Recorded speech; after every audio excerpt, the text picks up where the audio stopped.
कहते हैं, ब्रांचेज कहते हैं, यही होती है तना। तो चलिए हम लोग समझते हैं तना के बारे में। तना जो होता है बाबू, ये पौधे जो भी जड़ होता है, जो सीड हो गया, मान लीजिए ये जड़ है, ये सीड, किसी भी सीड के जो अंदर ऊपर का भाग होता है, सीड के ऊपर निकलने वाला भाग, उसको हम लोग कहते हैं पलमूले। तो ये निकलता है पलमूले से। जो भी तना होता है, ये तना पलमूले से निकलता है। और जबकि जड़ जो था वो रेडिकल से निकला था, तो ये रेडिकल से नहीं निकलता है, ये निकलता है पलमूले से। तो पहला ये समझिएगा कि इसका विकास कहाँ से होता है, प्रांकुर या पलमूले से, बीज के ऊपरी भाग से इसका विकास होता है। अगर हम कहेंगे कि ये किधर की ओर जाता है, क्या ये जियोट्रॉप यानी नीचे की ओर जाता है, तो नहीं, इसलिए इसमें क्या लिख देते हैं, निगेटिव। क्या ये फोटोट्रॉपिक, प्रकाश यानी सूर्य की ओर जाता है, तो यस यानी पॉजिटिव। तो फोटोट्रॉप में ये पॉजिटिव और जियोट्रॉप में ये निगेटिव हो जाता है तना। इसकी मेन विशेषता क्या होती है, तनाव पर गांठ पाया जाता है। आप बड़े बड़े पेड़ पे देखिए ना, जगह जगह गांठ रहेगा वहाँ पर, तो उस गांठ को हम लोग नोड और इंटरनोड कहते हैं। कहेगा कि किसी भी चीज़ के तना होने का प्रमाण कैसे चलता है, क्या प्रूफ है कि वो तना है। तो तना की सबसे बड़ी प्रूफ क्या होती है कि उस पर नोड और इंटरनोड यानी गांठ पाए जाते हैं। उसी गांठ से दूसरी तनाएँ निकलती हैं आगे जाकर। अगर उस तना यानी पेड़ को, क्वेश्चन पूछा था सीजीएल में कि पेड़ को सर्वाधिक हानि कब होगी, पत्तियां गिरा देने पर या छाल छील देने पर। तो तना यानी छाल को छील देंगे तो सबसे ज़्यादा लॉस हो जाएगा, जबकि पत्तियां गिराने पे भी लॉस होगा, लेकिन उतना लॉस नहीं होगा। क्यों? क्योंकि पतझड़ के मौसम में तो पेड़ पौधे खुद ही पत्तियां गिरा देते हैं। तो पौधों को सर्वाधिक लॉस यानी सबसे ज़्यादा क्षति किससे होती है, अगर हम तना को छील दें तो उस तना छीलने से सर्वाधिक क्षति होती है। समझ में आया कि नहीं आ गया, किसी को दिक्कत? अब हम तना के प्रकार समझते हैं। आपसे कोई पूछेगा कि तना का विकास किससे होता है, तो आप क्या जवाब दीजिएगा, प्रांकुर से। देखिए ध्यान से इमेज में, ये बीज है, बीज के ऊपर का जो भाग होता है ये, इसको हम लोग कहते हैं प्रांकुर, और नीचे के भाग को कहते हैं मूलांकुर। धीरे धीरे प्रांकुर भी निकलता है, मूलांकुर भी निकलता है। पहले मूलांकुर निकल गया, नीचे ये जड़ बनाएगा और हल्का सा ये हरा वाला प्रांकुर का रूप लेगा। यही धीरे धीरे धीरे धीरे, ये देखिए प्रांकुर ऊपर गया तो ये हो गया प्रांकुर, और नीचे गया तो मूलांकुर। समझ में आया? तो ये तना का विकास होता है उससे। अब हम तना के प्रकार को समझते हैं, तना कितने प्रकार का होता है। देखिए तना जो होता है वो बेसिकली 3 प्रकार का होता है। अभी आप तना समझ गए, अभी आप थोड़ा सा और बढ़िया से समझिए तना के बारे में। देखिए ये जो आप पेड़ देख रहे हैं बहुत ज़्यादा घना है, तो ये भी तना है बाबू। ये जो दिख रहा है ये भी तना है, ये भी तना है, ये भी है, बहुत सारे इसमें तना होते हैं। अगर आपसे कहेंगे कि संख्या में सबसे ज़्यादा क्या होता है, तो पत्तियां होती हैं भाई छोटी छोटी संख्या में, लेकिन मेन हिस्सा किस चीज़ का होता है, तना का होता है। आप इसमें देखिएगा पूरा ब्रांचेज, हरा वाला हिस्सा छोड़ दीजिए, इसमें हरा हरा जो पत्तियां दिख रही हैं, तो बाकी सब तो तना है। इसमें तनाएं कुछ मोटी तना होती हैं, शुरुआत का तना मोटा होता है जिसे हम लोग सिल्ली या ब्रांच कहते हैं, वो आगे जाके और पतली होती हैं। उसके और आगे जाइएगा तो लाठी जैसा हो जाएगा, और पतला होगा तो छड़ी जैसा हो जाएगा, और पतला होगा तो आदमी उसी से दतवन करने लगता है। तो दतवन भी क्या है, तना है। और मोटा मोटा जो काट के जिसका बेंच चौकी बनाया जाता है वो भी तो क्या है, तना है। तो तना समझ में आ गया ना। निकलता है कहाँ से, मूलांकुर से, और कितना मोटा जा रहा है ये डिपेंड करता है। तनाव पर नोड एंटी नोड जरूर पाया जाएगा। यहाँ भी देखिए आप जगह जगह गांठ देखेंगे, यहाँ पे आपको इमेज में दिख रहे होंगे गांठ, इस इमेज में भी देखिएगा तो आपको गांठ दिखेगा साइड साइड में। उसी गांठ से अन्य ब्रांचेज निकलते हैं। तो कहेगा, जैसे आप ही से कह देगा कि कोई भी चीज़ तना है इसका प्रमाण दीजिए, तो उस पर नोड है या नहीं है इसी से प्रमाण दिया जाता है। अब हम तनाव के प्रकार के बारे में समझते हैं, तना कितने प्रकार का होता है। देखिए 3 प्रकार के तना हम समझते हैं। सबसे पहला तना जो होता है एरियल स्टेम यानी वायवीय तना। वैसा तना जो जमीन के ऊपर वायु में रहता है उसे हम वायवीय तना कहते हैं। 95% पेड़ पौधों में, या कह लीजिए कि 95% से ज़्यादा पेड़ पौधों में जितनी तनाएं यानी स्टेम होते हैं वो ज़मीन के ऊपर हवा में होते हैं, वायवी होता है। आप आम का पेड़ देखिए पूरा हवा में, नीम का पेड़, केला का पेड़, बांस देखिए, हर चीज़ देखिएगा तो हवा में ही रहता है। ज़्यादातर 95% पेड़ पौधों के तना जो होते हैं वो एरियल होते हैं, वायवी होते हैं। समझ में आ गया? तो इसमें तो कोई दिक्कत नहीं। नीम, बरगद, आम, जामुन, जितना पेड़ देखें 95% में नहीं समझ में आ रहा है आपको कितना, पूरा लगभग चीज़ इसी में आ जाएगा। हाँ 1-2% होते हैं सेमी एरियल। सेमी एरियल मतलब होता है अर्धवायवी। अर्धवायवी मतलब उनका जो उस पेड़ का 80% एरिया ऊपर होगा, 20% नीचे घुस गया होगा, यानी उस तना का ज़्यादातर हिस्सा ऊपर होगा, लेकिन तना जड़ तो नीचे जाता ही है, जड़ के साथ साथ तना का भी कुछ भाग जमीन के नीचे घुस जाए तो उसे कहते हैं अर्धवायवी, जिसमें दो चीज सबसे महत्वपूर्ण आते हैं, एक आता है घास, दूसरा आता है जलकुंभी। घास तथा जलकुंभी को हम लोग अर्धवायवी में रखते हैं।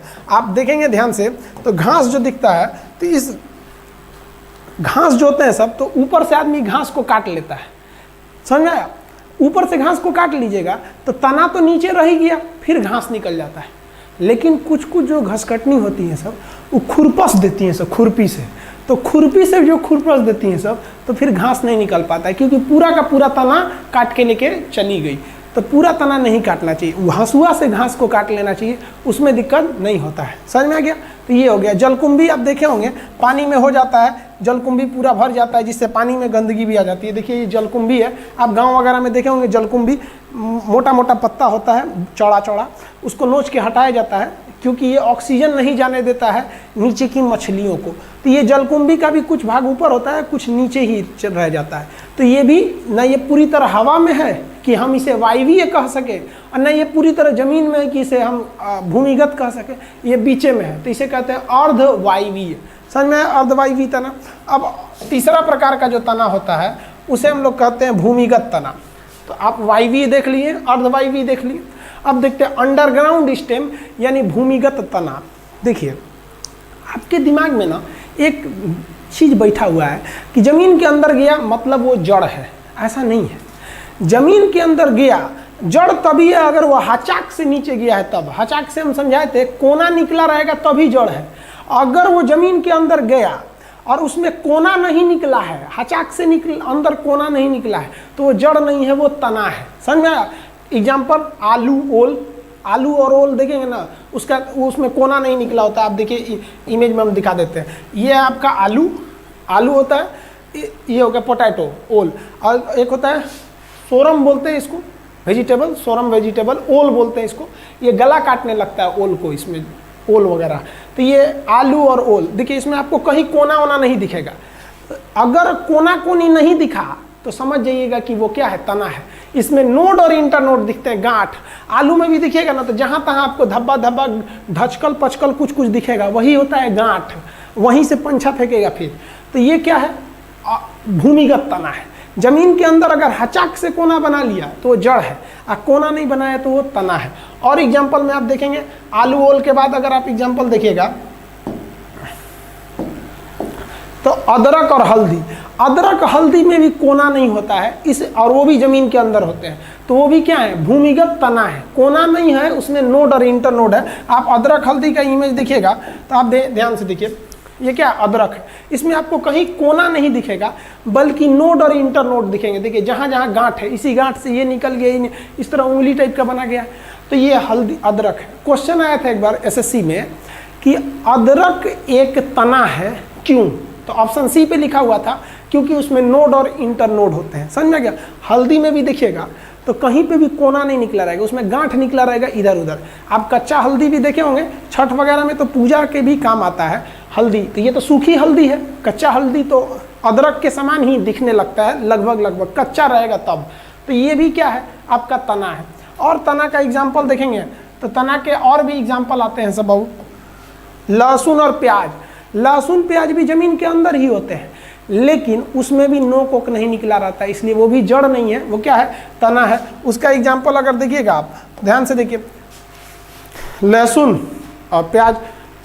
लहसुन प्याज में भी कहीं कोना नहीं होता। आप कहिएगा कि सर क्या है, कोना दिख तो रहा है, अरे भैया ये कोना नहीं है, इसी में से इसकी पत्तियां निकली थी सब। देहात में इसी को चोटी बांध के टांग दिया जाता है, ऊपर सिकहर पे ऐसे चूल बांध के टांग दिया जाता है। तो ये तो इधर से इसका क्या निकला था, पत्ती, उसको काट दिया गया था कि जगह ना ले, कोना थोड़ी है। प्याज में भी देखिएगा तो ऊपर से सग्गा प्याज होता है, ठंडी के दिन में जो कच्चा प्याज निकलता है ना, तो ऊपर का काट के उसका सब्जी बना दिया जाता है, ऊपर वाले हिस्सा का। तो इसमें भी कोना वगैरह नहीं निकला है, ऐसे फैल गया है। तो ये भी क्या है, एक प्रकार का तना है। तो तना के प्रकार समझ में आ गया आप लोग को? कितने प्रकार का तना हो गया? 3 प्रकार का। पूरी तरह हवा में गया वायवीय, जितने बड़े पेड़ है वायवीय, घास जलकुंभी अर्धवायवीय, आलू ओल। देखिए ग्रुप में याद रखिएगा, आलू ओल ये खाने वाला भाग है, आलू ओल। अदरक हल्दी मसाला का काम करता है, लहसुन प्याज ये भी मसाला का काम करता है। ये लगभग लगभग सेम दिखते हैं सर, लहसुन प्याज, मतलब कहने का सेंस समझ रहे हैं ना, सेम थोड़ी ना है कि एकदम लगभग लगभग मिलते हैं। अदरक हल्दी लगभग मिलता है, आलू ओल लगभग मिलता है। तो याद करने में बड़ी आसानी है। ग्रुप में 3 गो ग्रुप, पहला आलू ओल, अदरक हल्दी, लहसुन प्याज, तीनों ग्रुप याद रखेंगे। अब इन ग्रुप का भी एक ठो अलग नाम है। क्या नाम है तो देखिए ध्यान से। वैसा तना जो खाने वाला भाग जिसमें ज्यादा रहता है उसे कंद कहते हैं। खाद्य वाला भाग जिसमें ज्यादा रहे उसे क्या कहते हैं, कंद। इसमें क्या हो जाएगा, आलू और ओल। आलू ओल में खाने वाला भाग ज्यादा रहता है तो आलू ओल क्या हो जाएगा, कंद। जिसमें गांठ ज्यादा रहे, गांठ ज्यादा रहेगा उसे कहते हैं प्रकंद। अदरक और हल्दी किसमें जाएंगे, प्रकंद में। और जिसमें पानी की ज्यादा मात्रा रहे उसे कहते हैं सलकंद। सलकंद में जल की मात्रा ज्यादा रहेगी। इसमें क्या क्या हो जाएगा, लहसुन और प्याज। लहसुन और प्याज। तो तना 3 भाग में, कंद, प्रकंद और सलकंद। तना 3 भाग में नहीं, भूमिगत तना 3 भाग में। कंद नहीं सुने होंगे पहले इतिहास में, कंद मूल खाकर। तो खाने वाला भाग जिसमें रहेगा वो कंद, आलू ओल। गांठ ज़्यादा रहेगा प्रकंद, अदरक हल्दी। जिसमें पानी ज़्यादा रहेगा उसे क्या कहेंगे, सलकंद। इसका एग्जाम्पल क्या हो जाएगा आपका, तो इसका एग्जाम्पल हो जाएगा लहसुन और प्याज। अब समझ में आ गया आपको तना कितने प्रकार के हो जाते हैं। अब हम आपको एग्जाम्पल इमेज दे के पूछते हैं, आप बताइए कौन होंगे। जैसे ये देखिए, ये क्या है, खाने वाला भाग इसमें ज़्यादा है तो ये तो भूमिगत तना है ही।